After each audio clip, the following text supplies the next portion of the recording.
We welcome the progress made in planning for an open-ended meeting in March 2016.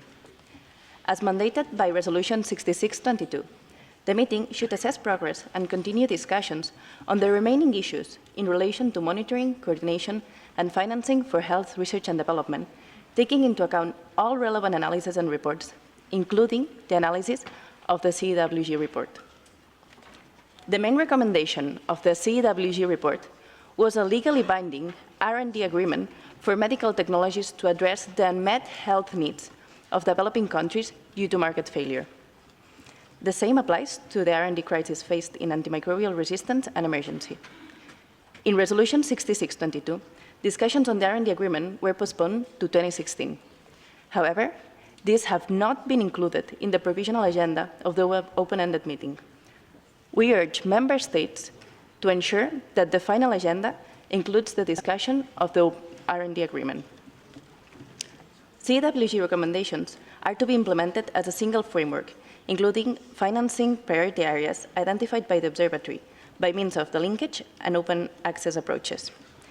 As highlighted by some Member States, we are concerned with the current fragmented implementation. The proposed TDR fund, relying on voluntary contributions, is contrary to CEWG recommendations. The current budget gap of 88%, that's $75 million of the $85 million for the demonstration projects and observatory, shows that voluntary funding is clearly unsustainable. This highlights the need for mandatory contributions for a new R&D framework. Creating an unsustainable fund does not align with the mandate of the GSPOA, the CEWG, nor Resolution 6622 in Operative Paragraph 1, which mandates to ensure sustainable funding for health research and development. We therefore urge Member States to start negotiations of the R&D agreement this March.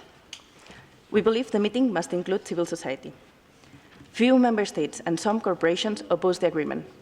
Over 300 academics, including Nobel laureates, call for this new R&D framework. And as stated in Article 19 of the Constitution of the WHO, 2/3 of the World Health Assembly are needed for such an agreement to be adopted. Thank you very much.